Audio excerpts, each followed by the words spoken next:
নমস্কার, ব্রেকিং বাংলায় আপনাদের স্বাগত। আমি জয়ন্ত মজুমদার।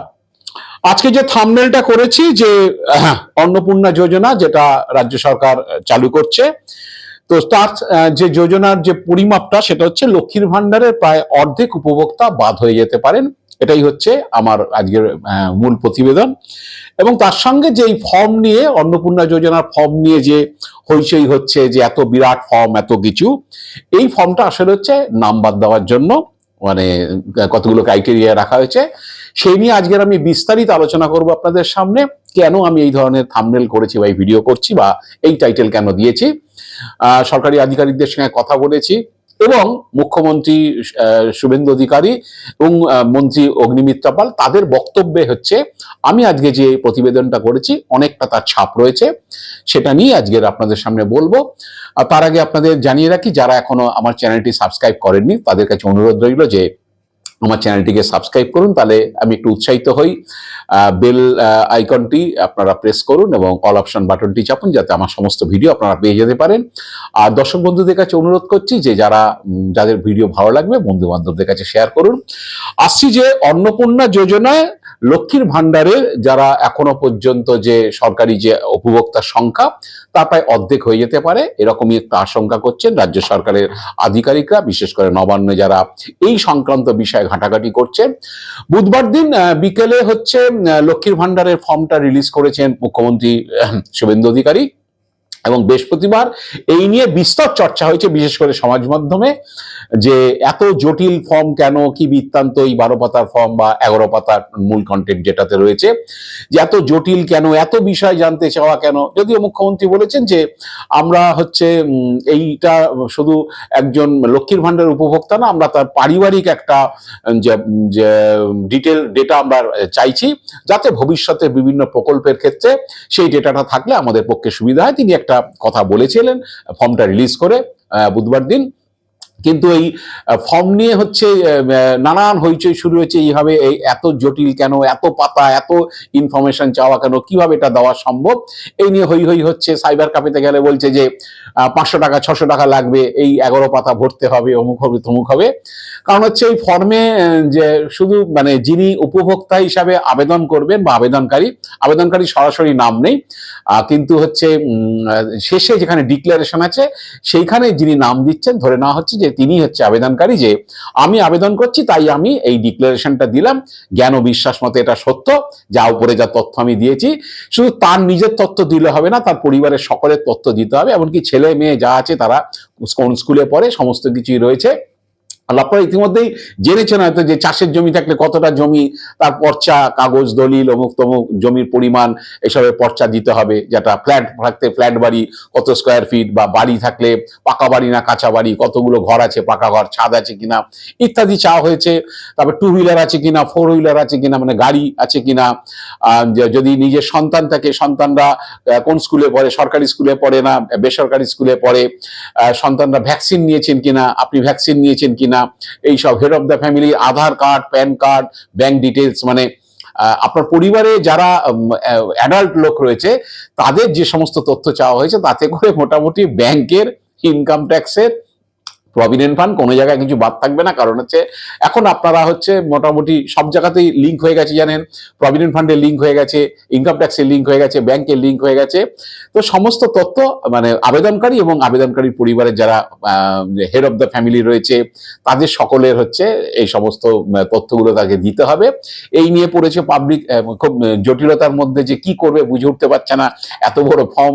তো এই নিয়ে হইচই হয়েছে, অনেকে বলছে যে দিবি না যখন বলেই দিতে পারিস, দেব না, এত জটিলতার কি ছিল। কারণ হচ্ছে যখন লক্ষ্মীর ভান্ডার হয়েছিল তখন এসব কোনো ঝক্কি ছিল না। দুয়ারে সরকারে ক্যাম্প হয়েছিল, সেখানে গিয়ে লোকের নাম এনলিস্ট করেছে, ব্যাংক অ্যাকাউন্টের ডকুমেন্টস দিয়েছে, যে কোন ব্যাংক অ্যাকাউন্ট, তার অ্যাকাউন্ট নাম্বার, ওই প্রথম পেজে যেটা থাকে সেটা দিয়েছে, আধার কার্ড চেয়েছে, আধার কার্ড দিয়েছে, এইসবগুলো দিয়ে তার নামই হয়ে গেছে। তো এখন যে শুভেন্দু অধিকারী যে কথাগুলো বুধবার দিন বলেছেন এই ফর্ম রিলিজের সময়, সেই কথা ধরেই একজন আধিকারিক বলছিলেন, আমি জিজ্ঞেস করছিলাম যে বিষয়টা কি, বিষয়টা হচ্ছে যে এত পারিবারিক সম্পত্তির তথ্য কেন চাওয়া হয়েছে, যে বা ছেলে মেয়ে অমুক তমুক যাবতীয় মানে বিষয় সম্পত্তি কি আছে না আছে একটা পরিবারের সমস্ত কিছু চাওয়া হয়েছে। তো সেই আধিকারিক বলছে যে এখন ধরুন 3 মাসেই প্রসেস চলবে, 3 মাসে কিছু লোক হয়তো পেয়ে যাবে, সব লোক পাবে না, কিন্তু 3 মাসের পরে যখন পুরোদস্তুর পাওয়া শুরু হবে তো কয়েক মাস দেওয়া যেতে পারে, কারণ হচ্ছে এত 2,20,00,000। ইতিমধ্যে অবশ্য মুখ্যমন্ত্রী বলেছেন যে 30 লক্ষ বাদ চলে যাবে। উনি হয়তো ভোটার তালিকা যে এসআইআর এর নাম বাদ পড়েছে সেই নাম্বারের হিসেব ধরে হয়তো বলেছেন যে 30 লক্ষ নাম বাদ চলে যাবে। এবং হচ্ছে তিনি বলছেন যে ওই আধিকারিক অর্থ দপ্তরের সঙ্গে যুক্ত, আমি বৃহস্পতিবার দিন কথা বলেছিলাম, বলছিলেন যে আসলে হচ্ছে সবাইকে দেওয়া হবে না, মোটামুটি ধরে নিতে পারেন অর্ধেক কেটে যাবে, কারণ হচ্ছে 2,40,00,000 লোককে দেওয়া যাবে না, 1,00,00,000-1,50,00,000 লোক হতো ম্যাক্সিমাম পাবেন, যাদের আর্থিক অবস্থা আর্থিকভাবে যারা দুর্বল তারাই পাবেন। মোটামুটি মধ্যবিত্ত ফ্যামিলি, উচ্চবিত্ত ফ্যামিলির মহিলারা এটা পাবেন না। তো আমি বললাম যে আপনি কিসের থেকে বলছেন? বললো যে সেরকম আর্থিক সংস্থান এই মোমেন্টে নেই, এবং আগামী দিনে কতটা করা যাবে না যাবে, যারা অ্যাপ্লিকেশন করবেন হয়তো কিছুদিন তারা হয়তো পেতে পারেন, কিন্তু এই যে সম্পত্তি পারিবারিক রোজগার বা পারিবারিক সম্পত্তির হিসেবটা নিয়ে রেখে হচ্ছে ধরুন একটা স্ল্যাব করে দেওয়া যেতে পারে, কারণ হচ্ছে যে পারিবারিক আয় হচ্ছে বাৎসরিক 2.5 লাখ টাকা হলে তবে তারা পাবে, তার উপরে হলে পাবে না, এরকম একটা কিছু 2.5 লাখ টাকা, 3 লাখ টাকা, 2 লাখ টাকা এরকম একটা স্ল্যাব করে দেওয়া হতে পারে। তার বাইরে তার উপরে চলে গেলে হচ্ছে ইনকাম, পরিবারের ইনকাম চলে গেলে হয়তো তিনি পাবেন না। এইভাবে আস্তে আস্তে আস্তে আস্তে ভাগে হচ্ছে এই উপভোক্তার সংখ্যা কমিয়ে দেওয়া হতে পারে, এটাই তাদের মত। এবং তিনি বললেন যেটা যে বুধবারে মুখ্যমন্ত্রী একটা কথায় কিন্তু এইটা লুকিয়ে আছে, আপনারা দেখবেন যে আর্থিকভাবে দুর্বল মহিলা মানে মাতৃশক্তি এবং মহিলা তাদেরকে হচ্ছে এর সঙ্গে যুক্ত করার জন্য আহ্বান জানিয়েছেন। আর্থিকভাবে দুর্বল কথাটাই হচ্ছে পরিষ্কার যে আমি আর্থিকভাবে দুর্বল যারা তাদেরকে দেব, বাকি মানে একেবারে সকলকে হচ্ছে সব মহিলাকে আমি দেব না। আর্থিকভাবে দুর্বল কথাটা শুভেন্দু অধিকারী বলেছিলেন, কি বলেছিলেন আমি আপনাদের একটু শুনিয়ে দিই, শুনুন শুভেন্দুবাবু সেদিনকার কথা বুধবারের। রাষ্ট্রের মূল ধারা, রাষ্ট্রের নীতি, রাষ্ট্রের নিয়ম ইত্যাদি মেনে যারা চলছেন, এ প্রকৃত ভারতীয় রাষ্ট্রবাদী এবং আর্থিকভাবে দুর্বল নারী শক্তি, মাতৃশক্তি, তারা যুক্ত হন, আবেদন করুন এবং আমাদের সহযোগিতা করুন।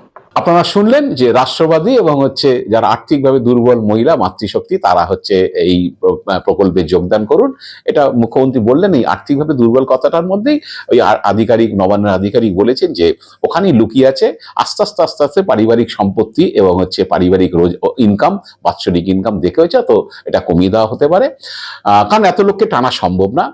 এবার হচ্ছে যে আবার একটু দেখুন, বৃহস্পতিবার দিন এই যে লক্ষ্মীর ভান্ডার প্রকল্প যে দপ্তরে মানে নারী ও শিশু কল্যাণ দপ্তরে থেকে যেটা পরিচালিত হয়, টাকাটা ফাইন্যান্স ডিপার্টমেন্ট থেকে যায়, সেই অগ্নিমিত্রা পাল সেই দপ্তরের মন্ত্রী তিনি আবার হচ্ছে প্রেসের সামনে একটা স্টেটমেন্ট করলেন যে ধরুন এই ভ্যাকসিনেশন যে ওই ফর্মে দেওয়া আছে যে চাইল্ড থাকে, ভ্যাকসিনেশন দেওয়া হয়েছে কিনা, তাহলে ভ্যাকসিনেশনের হচ্ছে রোলটা নাম্বারটা দিতে হবে, মানে কোনো সরকারি হাসপাতালে যদি সে ভ্যাকসিনেশন নিয়ে থাকে তাহলে হচ্ছে সেই নাম্বারটা দেবে।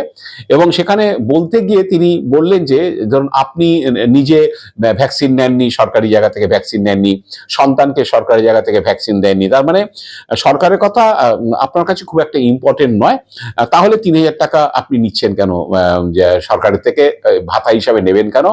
তো সেটা বলেছেন, আমি অগ্নিমিত্রা পাল কি বলেছেন আমি আপনাদের একটু শুনিয়ে দিই, শুনুন অগ্নিমিত্রার বক্তব্য।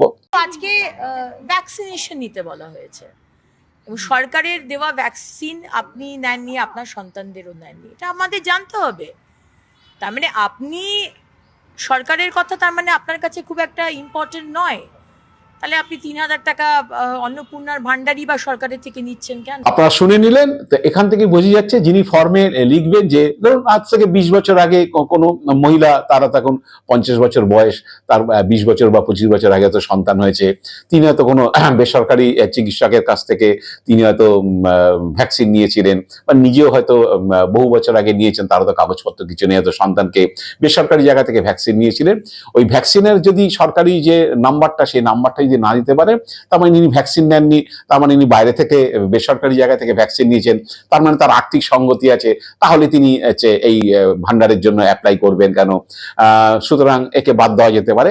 একটু হিন্ট অগ্নিমিত্রা পাল দিয়ে দিয়েছেন তার কথার মধ্যে দিয়ে, যে ভ্যাকসিন না নিলে দেবেন। তো এরকম ক্রাইটেরিয়াতে যে কোনো মহিলা হয়তো স্বামীর রোজগার দিয়েছেন হয়তো 30,000 টাকা কি 40,000 টাকা, তিনি হয়তো নিজে কিছু করেন না, তিনি ইনকাম ট্যাক্সও দেন না, কারণ এবার আবার ইনকাম ট্যাক্সটা জোড়া হয়েছে। যারা ইনকাম ট্যাক্স দেন, যে মহিলারা আগে লক্ষ্মীর ভান্ডারে ছিল না, ইনকাম ট্যাক্স দেন যারা, তারা পাবেন না, তাতে কিছু অংশ কেটে যাবে, সামান্য কিছু অংশ কেটে যাবে।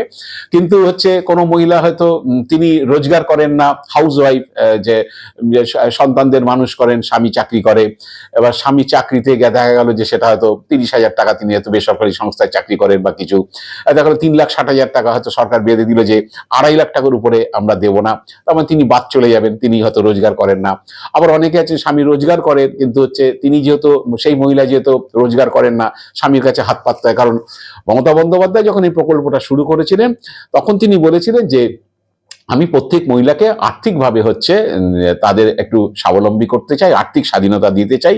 কারণ হচ্ছে অনেকের হাজবেন্ড, মহিলাদের স্বামীরা রোজগার করেন, সংসার চালান, সবকিছু করার পরে হয়তো তারা স্ত্রীদের হাতে কোনো আর্থিক সাহায্য আলাদা করে দিতে পারেন না। হয়তো স্ত্রীদের যে জিনিসগুলো কেনাকাটা সেটা হয়তো তারা করে দেন, কিন্তু আলাদা করে হয়তো আর্থিক সহায়তা করতে পারেন না। তাই মমতা বন্দ্যোপাধ্যায়ের লক্ষ্য ছিল যে 500 টাকা হলো ওই মহিলার কাছে, সেটা তার নিজের টাকা, তিনি একটা আর্থিক স্বাধীনতা পেলেন, তিনি নিজের মতো করে সেই টাকাটা খরচা করতে পারবেন, বা পরবর্তীকালে সেটা বেড়ে 1,500 টাকা হয়েছিল।